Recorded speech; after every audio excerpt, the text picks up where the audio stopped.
అదేవిధంగా తెలంగాణ రాష్ట్రంలో పూర్తిగా స్థానిక సంస్థల ఎన్నికల నగరం ముగిందని చెప్పాలి. అయితే స్థానిక సంస్థల ఎన్నికల షెడ్యూల్ను ఎన్నికల సంఘం విడుదల చేసింది. 3 విడతల్లో స్థానిక సంస్థల ఎన్నికలు జరగనున్నట్లు కమిషన్ స్పష్టం చేసింది. దీనిపై మరింత అప్డేట్స్ని అందించేందుకు మా ప్రతినిధి హరీష్ లైవ్లో సిద్ధంగా ఉన్నారు. హరీష్, చెప్పండి అప్డేట్స్ అంటే.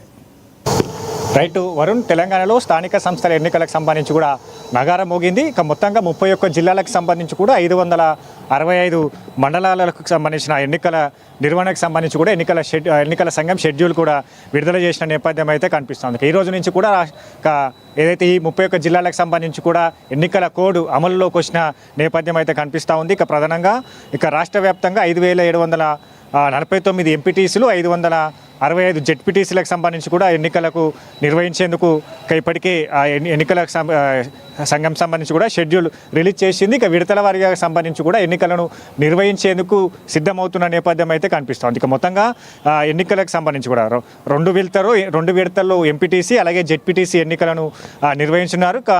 3 విడతలకు సంబంధించి కూడా గ్రామ పంచాయతీ ఎన్నికలకు సంబంధించి కూడా షెడ్యూల్ ప్రకటించారు. ప్రధానంగా అక్టోబర్ 23కు అలాగే 27 ఎంపీటీసీ ఎన్నికలు జరగనున్నాయి.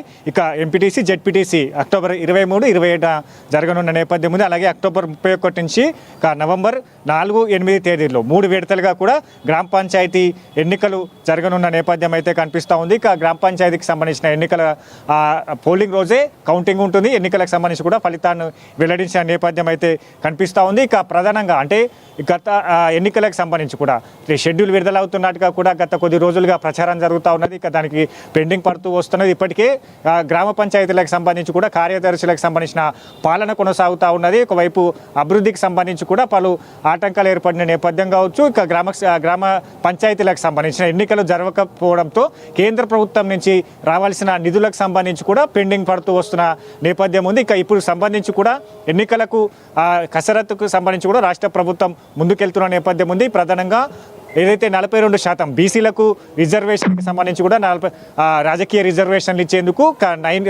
జీవో 9ని తీసుకొచ్చారు. జీవో ప్రభుత్వానికి తీసుకొచ్చిన ఏదైతే స్థానిక సంస్థల ఎన్నికల్లో బీసీలకు సంబంధించి కూడా 42% రిజర్వేషన్లు అమలు చేస్తూ స్థానిక సంస్థలు ఎన్నికలు నిర్వహిస్తామని కూడా కాంగ్రెస్ పార్టీ ఎన్నికల ముందు హామీ ఇచ్చింది.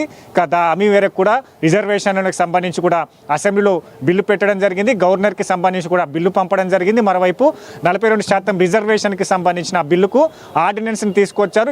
ఇక్కడ గవర్నర్కి సంబంధించి కావచ్చు అలాగే రాష్ట్రపతి వద్ద కూడా ఈ బిల్లుకు సంబంధించి కూడా పెండింగ్లో ఉన్న నేపథ్యం ఉన్నది. ఇక కేంద్ర ప్రభుత్వానికి సంబంధించి కూడా ఈ బీసీల రిజర్వేషన్కి సంబంధించి కూడా మోకాళ్ళు అడ్డు వేస్తూ ఉన్నది. కావాల్సే కేంద్ర ప్రభుత్వం అమలు చేయట్లేదు అనేది కూడా చెప్తున్న నేపథ్యం అయితే కనిపిస్తూ ఉంది.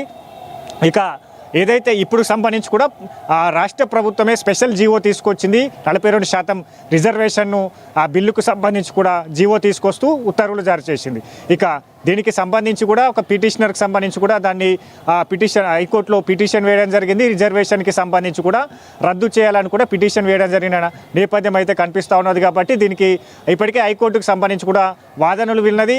ఇక రిజర్వేషన్లకు సంబంధించిన 50% క్యాప్ అనేది ఇతర రాష్ట్రాల్లో కూడా లేదు. ఒకవైపు కేంద్రానికి ఏదైతే బిల్లులు పెండింగ్లో పంపిస్తామో అక్కడ గవర్నర్ వద్ద ఉన్న పెండింగ్ బిల్లులు కావచ్చు, కేంద్రానికి పంపిన పెండింగ్ బిల్లులు కావచ్చు, 3 నెలల తర్వాత ఎట్లాంటి స్పందన లేకుంటే రాష్ట్ర ప్రభుత్వానికి సంబంధించి కూడా స్పెషల్ జీవో ద్వారా కూడా దీన్ని అమలు చేసుకోవచ్చు అని కూడా ఇక ఏదైతే లూప్స్ ఉన్న నేపథ్యం కావచ్చు వీటన్నిటికీ సంబంధించి కూడా ఇప్పుడు రాష్ట్ర ప్రభుత్వమే స్పెషల్ జీవో తెచ్చింది.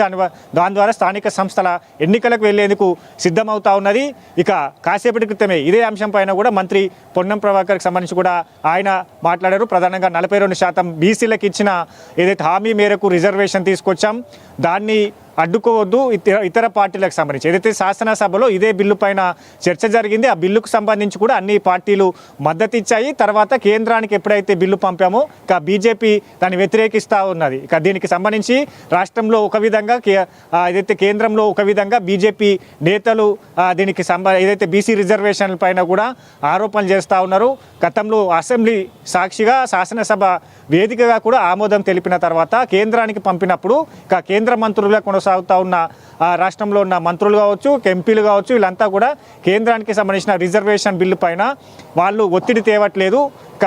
రాజకీయంగా బీజేపీ ఈ రిజర్వేషన్కి సంబంధించిన అడ్డుకునే ప్రయత్నం చేస్తూ ఉంది. ఇప్పుడు అన్ని పార్టీలకు సంబంధించి కూడా కలిసి రావాలి, బీసీలకు సంబంధించి కూడా 42% రిజర్వేషన్ అనేది సామాజిక మార్పుకు సంబంధించి కూడా నాంది పలికింది.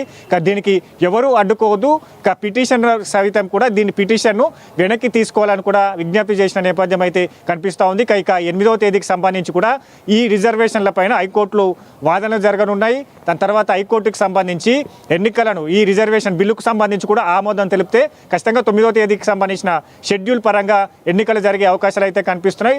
ఇక 8వ తేదీకి సంబంధించి ఎలాంటి నిర్ణయం తీసుకోబోతుందో, ఒకవేళ ఏదైతే బిల్లుకు సంబంధించి కూడా వ్యతిరేకంగా ఒకవేళ హైకోర్టుకు సంబంధించిన నిర్ణయం తీసుకుంటే తదుపరి కార్యాచరణ ఏ విధంగా ఉండబోతా ఉన్నది, ఇక రాష్ట్ర ప్రభుత్వానికి సంబంధించి కూడా మరో సుప్రీంకోర్టుని ఆశ్రయిస్తుందా, ఇక మిగతా అన్ని అంశాలకు సంబంధించి కూడా 8వ తేదీన క్లారిటీ వచ్చే అవకాశాలు అయితే కనిపిస్తూ ఉన్నాయి. కాబట్టి ఇక మొత్తంగా స్థానిక సంస్థల ఎన్నికలకు సంబంధించి కూడా కాంగ్రెస్ పార్టీ సిద్ధమైంది. ఇక ఎన్నికల షెడ్యూల్ కూడా రిలీజ్ అయిన నేపథ్యం కావచ్చు, ఇక ఇప్పటి నుంచే కూడా గ్రౌండ్ లెవెల్లో పార్టీ పరంగా కూడా వర్క్ చేస్తూ ఉన్న నేపథ్యంలో ఇచ్చిన హామీలకు సంబంధించి కూడా ప్రచారాలకు సైతం కూడా సిద్ధంగా అవుతున్న నేపథ్యం అయితే కనిపిస్తూ ఉన్నది. ఒకవైపు ఏదైతే పెండింగ్ బకాయిలకు సంబంధించిన గ్రామ పంచాయతీ కార్యదర్శులకు సంబంధించిన పెండింగ్ బకాయిలకు సంబంధించి కూడా విడుదల చేయడం జరిగింది.